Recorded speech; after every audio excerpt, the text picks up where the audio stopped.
ਸ੍ਰੀ ਗੁਰੂ ਗ੍ਰੰਥ ਸਾਹਿਬ ਜੀ ਦੇ ਪਾਵਨ ਸਰੂਪਾਂ ਦੇ ਮਾਮਲੇ 'ਚ ਸ਼੍ਰੋਮਣੀ ਕਮੇਟੀ ਤੇ ਕਈ ਸਵਾਲ ਉੱਠ ਰਹੇ ਨੇ।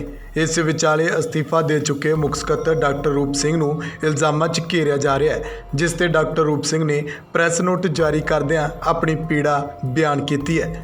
ਡਾਕਟਰ ਰੂਪ ਸਿੰਘ ਨੇ ਲਿਖਿਆ ਹੈ ਕਿ ਸ੍ਰੀ ਗੁਰੂ ਗ੍ਰੰਥ ਸਾਹਿਬ ਜੀ ਦੇ ਪਾਵਨ ਸਰੂਪਾਂ ਦੇ ਘਟਣ, ਗੁੰਮ, ਲਾਪਤਾ ਹੋਣ ਸੰਬੰਧੀ ਚੱਲ ਰਹੇ ਹਿਰਦੇ ਵੇਦਕ ਵਾਦ ਵਿਵਾਦ ਦੇ ਨਾਲ ਸਿੱਖ ਸੰਗਤਾਂ ਦੇ ਨਾਲ ਮੈਂ ਵੀ ਮਾਨਸਿਕ ਤੌਰ ਤੇ ਅਸਹਿ ਪੀੜਾ ਵਿੱਚ ਹਾਂ। ਉਸੇ ਤਕਲੀਫ ਅਤੇ ਵੇਦਨਾ ਦੇ ਪ੍ਰਭਾਵ ਦੇ ਤਹਿਤ ਸ਼੍ਰੋਮਣੀ ਗੁਰਦੁਆਰਾ ਪ੍ਰਬੰਧਕ ਕਮੇਟੀ ਸ੍ਰੀ ਅੰਮ੍ਰਿਤਸਰ ਦੇ ਮੁੱਖ ਸਕੱਤਰ ਹੋਣ ਨਾਤੇ ਸਿਰਫ ਤੇ ਸਿਰਫ ਨੈਤਿਕਤਾ ਦੇ ਆਧਾਰ ਤੇ ਮੈਂ ਅਹੁਦੇ ਤੋਂ ਅਸਤੀਫਾ ਦਿੱਤਾ ਸੀ, ਜੋ ਮੀਡੀਆ ਦੀਆਂ ਖਬਰਾਂ ਅਨੁਸਾਰ 27 ਅਗਸਤ 2020 ਦੀ ਅੰਤਰਿਮ ਕਮੇਟੀ ਦੀ ਮੀਟਿੰਗ ਦੇ ਵਿੱਚ ਪ੍ਰਵਾਨ ਹੋ ਚੁੱਕਾ ਹੈ। ਸਾਹਿਬ ਸ੍ਰੀ ਗੁਰੂ ਗ੍ਰੰਥ ਸਾਹਿਬ ਜੀ ਦੇ ਸਤਿਕਾਰ ਹਿੱਤ ਨੈਤਿਕਤਾ ਦੇ ਆਧਾਰ ਤੇ ਮੇਰੇ ਵੱਲੋਂ ਦਿੱਤੇ ਗਏ ਅਸਤੀਫੇ ਉਪਰੰਤ ਸੰਗਤ ਵੱਲੋਂ ਪ੍ਰਧਾਨ ਸਾਹਿਬ ਤੋਂ ਵੀ ਅਸਤੀਫੇ ਦੀ ਮੰਗ ਉੱਠੀ ਤਾਂ ਕੁਝ ਦਿਨਾਂ ਬਾਅਦ ਪ੍ਰਧਾਨ ਸਾਹਿਬ ਟੀਵੀ ਚੈਨਲ ਕੇਵਲ ਪੀਟੀਸੀ ਤੇ ਕਹਿੰਦੇ ਨੇ ਕਿ ਉਹਨਾਂ ਦਾ ਨਾਮ ਦੋਸ਼ੀਆਂ ਦੀ ਸੂਚੀ ਵਿੱਚ ਨਹੀਂ, ਡਾਕਟਰ ਰੂਪ ਸਿੰਘ ਦਾ ਨਾਮ ਦੋਸ਼ੀਆਂ ਦੀ ਸੂਚੀ 'ਚ ਸ਼ਾਮਲ ਹੈ, ਇਸ ਕਰਕੇ ਦੋਸ਼ੀ ਹੈ। ਪ੍ਰਧਾਨ ਸਾਹਿਬ ਜੀ, ਜੇ ਮੈਂ ਪੜਤਾਲ 'ਚ ਦੋਸ਼ੀ ਸਾਂ ਤਾਂ ਤੁਹਾਨੂੰ ਮੇਰਾ ਅਸਤੀਫਾ ਅਪ੍ਰਵਾਨ ਕਰਕੇ ਮੇਰੇ ਤੇ ਕਾਰਵਾਈ ਕਰਨੀ ਚਾਹੀਦੀ ਸੀ। ਮੇਰਾ ਸੁਭਾਅ ਹੈ ਕਿ ਮੈਂ ਦੋਸ਼ਾਂ ਪ੍ਰਤੀ ਦੋਸ਼ਾਂ ਵਿੱਚ ਯਕੀਨ ਨਹੀਂ ਰੱਖਦਾ ਅਤੇ ਮੇਰੀ ਇਸੇ ਬਿਰਤੀ ਦਾ ਨਾਜਾਇਜ਼ ਫਾਇਦਾ ਉਠਾਉਂਦਿਆਂ ਦੋਸ਼ ਮੇਰੇ ਸਿਰ ਮੜ ਕੇ ਮੇਰਾ ਹੀ ਨਾਮ ਸੰਸਾਰ ਪੱਧਰ ਤੇ ਬਦਨਾਮ ਕੀਤਾ ਗਿਆ। ਪੜਤਾਲ ਅਨੁਸਾਰ ਵੀ ਮੁੱਖ ਦੋਸ਼ੀਆਂ ਨੂੰ ਛੱਡ ਕੇ ਸਾਜ਼ਿਸ਼ ਤਹਿਤ ਸਾਰਾ ਦੋਸ਼ ਮੇਰੇ ਤੇ ਮੜਿਆ ਗਿਆ ਤੇ ਬਲੀ ਦਾ ਬੱਕਰਾ ਬਣਾ ਦਿੱਤਾ ਗਿਆ, ਜਿਵੇਂ ਪਾਵਨ ਸਰੂਪ ਮੈਂ ਹੀ ਕਿਧਰੇ ਭੇਜੇ ਹੋਣ। ਪਰ ਸੱਚਾਈ ਇਹ ਹੈ, ਅੱਜ ਤੱਕ ਮੈਨੂੰ ਦਫ਼ਤਰੀ ਤੌਰ ਤੇ ਕੋਈ ਸੂਚਨਾ ਨਹੀਂ ਕਿ ਮੇਰੇ ਅਸਤੀਫੇ ਤੇ ਕੀ ਕਾਰਵਾਈ ਕੀਤੀ ਅਤੇ ਨਾ ਹੀ ਕੋਈ ਦੋਸ਼ ਪੱਤਰ ਮਿਲਿਆ ਜਿਸ ਤੋਂ ਮੈਨੂੰ ਮੇਰੇ ਦੋਸ਼ ਸਮਝ ਲੱਗਣ। ਅਜਿਹੇ ਗੰਭੀਰ ਮਾਮਲੇ ਤੇ ਤਿਆਰ ਕੀਤਾ ਗਿਆ ਮਤਾ ਰਿਲੀਜ਼ ਕਰਕੇ ਦਫ਼ਤਰੀ ਆਰਡਰ ਕਰਨਾ ਚਾਹੀਦਾ ਸੀ, ਜੋ ਅੱਜ ਤੱਕ ਮੈਨੂੰ ਨਹੀਂ ਮਿਲਿਆ। ਮੇਰੀ ਬਦਨਾਮੀ ਦੇ ਕਾਰਨ ਮੇਰੇ ਸਮਾਜਿਕ ਮਾਨਸਿਕ ਜੀਵਨ ਦੀ ਹੱਤਿਆ ਹੋਈ ਹੈ। ਮੈਨੂੰ ਤੇ ਮੇਰੇ ਪਰਿਵਾਰ ਨੂੰ ਗੰਭੀਰ ਮਾਨਸਿਕ ਸੰਤਾਪ ਵਿੱਚੋਂ ਗੁਜ਼ਰਨਾ ਪੈ ਰਿਹਾ ਹੈ। ਜੇਕਰ ਮੇਰੇ ਨਾਲ ਕੋਈ ਮੰਦਭਾਗੀ ਘਟਨਾ ਵਾਪਰਦੀ ਹੈ ਤਾਂ ਉਸ ਦਾ ਜ਼ਿੰਮੇਵਾਰ ਕੌਣ ਹੋਵੇਗਾ? ਮੈਂ ਗੁਰੂ ਗ੍ਰੰਥ ਗੁਰੂ ਪੰਥ ਨੂੰ ਸਮਰਪਿਤ ਸੀ, ਅੱਜ ਵੀ ਹਾਂ ਅਤੇ ਹਮੇਸ਼ਾ ਰਹਾਂਗਾ। ਗੁਰੂ ਸਾਹਿਬ ਆਪਣੇ ਬਿਰਦ ਦੀ ਪੈਜ ਆਪ ਰੱਖ ਲੈਣ। ਹਾਂ, ਜੇਕਰ ਮੈਂ ਇੱਕ ਵੀ ਪਾਵਨ ਸਰੂਪ ਨਿਰਧਾਰਤ ਪ੍ਰਕਿਰਿਆ ਮਰਿਆਦਾ ਦੀ ਉਲੰਘਣਾ ਕਰਦਿਆਂ ਕਿਸੇ ਨੂੰ ਦਿੱਤਾ ਹੋਵੇ ਤਾਂ ਮੈਂ ਹਰ ਤਰ੍ਹਾਂ ਦੀ ਪੰਥਕ ਸਮਾਜਿਕ ਸਜ਼ਾ ਭੁਗਤਣ ਲਈ ਤਿਆਰ ਹਾਂ ਅਤੇ ਆਉਣ ਵਾਲੇ ਸਮੇਂ ਵਿੱਚ ਹੋਣ ਵਾਲੀ ਕਿਸੇ ਤਰ੍ਹਾਂ ਦੀ ਪੜਤਾਲ ਵਿੱਚ ਵੀ ਸਹਿਯੋਗ ਕਰਾਂਗਾ। ਪਹਿਲਾਂ ਵੀ ਛੁੱਟੀ ਦੌਰਾਨ ਮੈਂ ਕੈਨੇਡਾ ਵਿੱਚ ਸੀ ਤਾਂ ਪੜਤਾਲੀਆ ਕਮਿਸ਼ਨ ਵੱਲੋਂ ਮੈਨੂੰ ਈਮੇਲ, ਵਟਸਐਪ ਅਤੇ ਫੋਨ ਰਾਹੀਂ ਕੁਝ ਸਵਾਲ ਕੀਤੇ ਗਏ ਸਨ, ਜਿਨ੍ਹਾਂ ਦੇ ਉੱਤਰ ਮੈਂ ਉਸੇ ਵੇਲੇ ਲਿਖਤੀ ਰੂਪ ਵਿੱਚ ਦੇ ਕੇ ਸੁਹਿਰਦਤਾ ਦੇ ਨਾਲ ਸਹਿਯੋਗ ਦਿੱਤਾ ਸੀ ਤੇ ਅੱਗੋਂ ਵੀ ਸਹਿਯੋਗੀ ਰਹਾਂਗਾ। ਪ੍ਰਧਾਨ ਸਾਹਿਬ, ਕਿਰਪਾ ਕਰਕੇ ਪੜਤਾਲੀਆ ਰਿਪੋਰਟ ਤੋਂ ਸੰਗਤ ਨੂੰ ਸਪਸ਼ਟ ਕਰੋ, ਪਾਵਨ ਸਰੂਪ ਕਿਉਂ ਘਟੇ, ਕਿੰਨੇ ਘਟੇ, ਕਿੱਥੇ ਗਏ?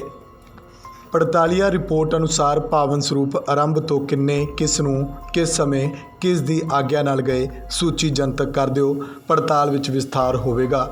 ਚੰਗਾ ਹੋਵੇ ਸਿੱਖ ਸੰਗਤ ਦੀ ਮੰਗ ਨੂੰ ਮੁੱਖ ਰੱਖਦਿਆਂ ਜੇਕਰ ਪੜਤਾਲੀਆ ਰਿਪੋਰਟ ਜਨਤਕ ਕਰ ਦਿੱਤੀ ਜਾਵੇ। ਦੂਸਰਾ ਮੁੱਦਾ ਬਣਾਇਆ ਜਾ ਰਿਹਾ ਹੈ ਮੇਰੇ ਵਿਦੇਸ਼ ਜਾਣ ਦਾ, ਜੋ ਕਿ ਸ਼ਾਇਦ ਕੋਈ ਗੁਨਾਹ ਨਹੀਂ।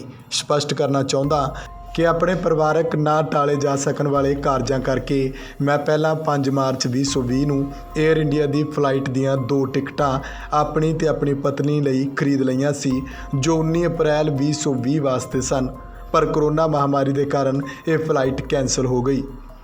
ਫਿਰ ਪ੍ਰਧਾਨ ਸਾਹਿਬ ਪਾਸੋਂ ਵਿਦੇਸ਼ ਜਾਣ ਲਈ ਦਫ਼ਤਰੀ ਪੱਤਰ ਮਿਤੀ 23 ਜੂਨ 2020 ਰਾਹੀਂ ਜਦੋਂ ਵੀ ਅੰਤਰਰਾਸ਼ਟਰੀ ਉਡਾਨ ਮਿਲੇ ਉਸ ਸਮੇਂ ਤੋਂ 40 ਦਿਨਾਂ ਦੀ ਛੁੱਟੀ ਪ੍ਰਵਾਨ ਹੋਈ, ਜਿਸ ਅਨੁਸਾਰ ਮੈਨੂੰ 14 ਜੁਲਾਈ 2020 ਨੂੰ ਅੰਤਰਰਾਸ਼ਟਰੀ ਉਡਾਨ ਮਿਲ ਗਈ ਤੇ 23 ਅਗਸਤ 2020 ਨੂੰ ਰਾਤ ਵਾਪਸ ਦੇਸ਼ ਪਹੁੰਚੇ। 12 ਜੁਲਾਈ 2020 ਨੂੰ ਮੀਟਿੰਗ ਉਪਰੰਤ ਪ੍ਰਧਾਨ ਸਾਹਿਬ ਅਤੇ ਦਫ਼ਤਰ ਵਿਖੇ ਦੱਸ ਕੇ ਗਿਆ ਸੀ। ਇਸ ਵਿੱਚ ਭਗੌੜੇ ਹੋਣ ਵਾਲੀ ਕਿਹੜੀ ਗੱਲ ਹੈ, ਮੇਰੀ ਸਮਝ ਤੋਂ ਬਾਹਰ ਹੈ। ਕੈਨੇਡਾ ਪਹੁੰਚ ਕੇ 14 ਦਿਨ ਇਕਾਂਤਵਾਸ ਰਹਿਣਾ ਪਿਆ ਅਤੇ ਫਿਰ ਭਾਰਤ ਵਿੱਚ 14 ਦਿਨਾਂ ਦਾ ਇਕਾਂਤਵਾਸ ਅਤੇ ਮਾਨਸਿਕ ਸੰਤਾਪ ਸਹਿਣਾ ਪਿਆ। ਇਸ ਸਮੇਂ ਦੀ ਵੀ ਦਫ਼ਤਰੀ ਛੁੱਟੀ ਪ੍ਰਵਾਨ ਹੋਈ ਹੈ, ਪਰ ਮੀਡੀਆ 'ਚ ਅਕਾਰਨ ਬਦਨਾਮੀ ਕੀਤੀ ਕਰਵਾਈ ਜਾ ਰਹੀ ਹੈ। ਹੁਣ ਤਾਂ ਮਾफ़ ਕਰ ਦਿਓ, ਬਹੁਤ ਸੰਤਾਪ ਭੋਗ ਰਿਹਾ। ਤੀਸਰਾ ਮੁੱਦਾ ਹੈ ਸਰਦਾਰ ਕਮਲਜੀਤ ਸਿੰਘ ਸਾਬਕਾ ਸੁਪਰਵਾਈਜ਼ਰ ਦਾ ਦਫ਼ਤਰੀ ਨੋਟ 20 ਫਰਵਰੀ 2020 ਜਿਸ ਵਿੱਚ ਉਸਨੇ 80 ਪਾਵਨ ਸਰੂਪ ਜਮ੍ਹਾਂ ਖਰਚ ਕਰਨ ਦੀ ਆਗਿਆ ਮੰਗੀ। ਮੇਰੀ ਮੰਦਭਾਵਨਾ ਜਾਂ ਦੋਸ਼ ਤਾਂ ਸਮਝਿਆ ਜਾਂਦਾ ਜੇ ਮੈਂ ਉਸ ਦਫ਼ਤਰੀ ਨੋਟ ਦੇ ਉੱਪਰ ਆਗਿਆ ਕੀਤੀ ਹੁੰਦੀ, ਪਰ ਮੈਂ ਤਾਂ ਉਸ ਨੋਟ ਤੇ ਸੰਬੰਧਿਤ ਮੀਤ ਸਕੱਤਰ ਤੋਂ ਰਿਪੋਰਟ ਲਿਖਤੀ ਰੂਪ ਵਿੱਚ ਮੰਗੀ। ਉਸ ਰਿਪੋਰਟ ਦੇ ਆਧਾਰ ਤੇ ਹੀ ਦਫ਼ਤਰੀ ਫਲਾਇੰਗ ਵਿਭਾਗ ਦੀ ਪੜਤਾਲ ਸ਼ੁਰੂ ਹੋਈ ਜਿਸ ਵਿੱਚ ਪਾਵਨ ਸਰੂਪਾਂ ਦੇ ਘਟਨ ਦਾ ਪਤਾ ਲੱਗਾ। ਸਮੁੱਚੀ ਦਫ਼ਤਰੀ ਫਾਈਲ ਵਿੱਚੋਂ ਕੇਵਲ ਇੱਕ ਦਸਤਾਵੇਜ਼ ਸੋਸ਼ਲ ਮੀਡੀਆ ਤੇ ਪਾ ਕੇ ਮੈਨੂੰ ਦੋਸ਼ੀ ਦੱਸਿਆ ਜਾ ਰਿਹਾ ਹੈ। ਅਫਸੋਸ ਅਤੇ ਦੁਖਦਾਈ ਪੱਖ ਤਾਂ ਇਹ ਹੈ ਕਿ ਉਕਤ ਦਫ਼ਤਰੀ ਨੋਟ ਰਾਹੀਂ ਹੋਈ ਦਫ਼ਤਰੀ ਪੜਤਾਲ ਮੈਨੂੰ ਦਿਖਾਈ ਹੀ ਨਹੀਂ ਗਈ। ਸਰਦਾਰ ਕਮਲਜੀਤ ਸਿੰਘ ਸਾਬਕਾ ਸੁਪਰਵਾਈਜ਼ਰ ਵੱਲੋਂ 2018 'ਚ ਘਟਦੇ ਪਾਵਨ ਸਰੂਪਾਂ ਦੀ ਮਾਇਆ ਜਮ੍ਹਾਂ ਕਰਵਾਉਣ ਦੇ ਉਪਰੰਤ ਵੀ ਮੈਂ ਸਮੁੱਚੇ ਮਾਮਲੇ ਦੀ ਮੁਕੰਮਲ ਪੜਤਾਲ ਕਰਾਉਣ ਲਈ ਲਿਖਿਆ ਸੀ, ਪਰ ਉਸ ਪੜਤਾਲ ਦੀ ਕਾਰਵਾਈ ਵੀ ਮੇਰੇ ਤੱਕ ਨਹੀਂ ਪਹੁੰਚਣ ਦਿੱਤੀ। ਸ਼੍ਰੋਮਣੀ ਕਮੇਟੀ 'ਚ ਕਿਸੇ ਵੀ ਵਿਭਾਗ ਦਾ ਕਾਰਜ ਹੋਵੇ, ਹਿਸਾਬ ਕਿਤਾਬ, ਲੇਖਾ ਸ਼ਾਖਾ ਅਤੇ ਸੀਏ ਆਡਿਟ ਵਿਭਾਗ ਰਾਹੀਂ ਹੀ ਦੇਖਿਆ ਜਾਂਦਾ ਹੈ। ਮੈਂ ਪੁੱਛਣਾ ਚਾਹੁੰਦਾ ਕਿ ਜੇਕਰ ਹਿਸਾਬ ਕਿਤਾਬ ਅਤੇ ਜੋੜ ਆਦਿ ਵੀ ਮੈਂ ਹੀ ਚੈੱਕ ਕਰਨ ਲਈ ਦੋਸ਼ੀ ਹਾਂ ਤਾਂ ਫਿਰ ਅਕਾਊਂਟਸ ਅਤੇ ਆਡਿਟ ਵਿਭਾਗ ਨੂੰ ਕਰੋੜਾਂ ਰੁਪਏ ਦੇਣ ਦਾ ਕੀ ਫਾਇਦਾ। ਅਜੇ ਜਦੋਂ ਤੱਕ ਪੜਤਾਲੀਆ ਰਿਪੋਰਟ ਸਾਹਮਣੇ ਹੀ ਨਹੀਂ ਆਈ ਤਾਂ ਕੁਝ ਕਰਮਚਾਰੀਆਂ, ਅਧਿਕਾਰੀਆਂ, ਸਕੱਤਰਾਂ ਦੇ ਨਾਮ ਕਿਵੇਂ ਜਨਤਕ ਹੋਏ। ਦੋਸ਼ ਪੱਤਰ ਦੀ ਉਡੀਕ ਵਿੱਚ ਮਿਲਣ ਤੇ ਸੰਗਤਾਂ ਦੇ ਸਨਮੁਖ ਹੋਵਾਂਗਾ। ਲਾਚਾਰ ਤੇ ਬੇਵਸ ਰੂਪ ਸਿੰਘ ਡਾਕਟਰ, ਸਾਬਕਾ ਮੁੱਖ ਸਕੱਤਰ, ਸ਼੍ਰੋਮਣੀ ਗੁਰਦੁਆਰਾ ਪ੍ਰਬੰਧਕ ਕਮੇਟੀ, ਸ੍ਰੀ ਅੰਮ੍ਰਿਤਸਰ। ਤਾਂ ਇਹ ਉਹ ਪ੍ਰੈਸ ਨੋਟ ਹੈ ਜੋ ਸ਼੍ਰੋਮਣੀ ਗੁਰਦੁਆਰਾ ਪ੍ਰਬੰਧਕ ਕਮੇਟੀ ਤੋਂ ਅਸਤੀਫਾ ਦੇ ਚੁੱਕੇ ਮੁੱਖ ਸਕੱਤਰ ਡਾਕਟਰ ਰੂਪ ਸਿੰਘ ਨੇ ਲਿਖਿਆ। ਹੁਣ ਪੜਤਾਲੀਆ ਰਿਪੋਰਟ ਤਾਂ ਜਨਤਕ ਹੋ ਚੁੱਕੀ ਹੈ ਅਤੇ ਉਹਨਾਂ ਮੁਲਜ਼ਮਾਂ ਦੇ ਨਾਮ ਵੀ ਸਪਸ਼ਟ ਹੋ ਚੁੱਕੇ ਨੇ ਜਿਨ੍ਹਾਂ ਤੇ ਇਲਜ਼ਾਮ ਲੱਗ ਰਹੇ ਨੇ ਕਿ ਉਹਨਾਂ ਨੇ ਪਾਵਨ ਸਰੂਪਾਂ ਦੇ ਨਾਲ ਕਿਵੇਂ ਹੇਰਾਫੇਰੀ ਕੀਤੀ। ਵੇਖਣਾ ਹੋਵੇਗਾ ਕਿ ਡਾਕਟਰ ਰੂਪ ਸਿੰਘ ਹੁਣ ਕਦੋਂ ਸਨਮੁਖ ਹੋਣਗੇ ਅਤੇ ਆਪਣੇ ਵੱਲੋਂ ਖੁਲਾਸੇ ਕਰਨਗੇ। ਬਿਊਰੋ ਰਿਪੋਰਟ, ਲੋਕਰਣ ਚੈਨਲ ਪੰਜਾਬੀ।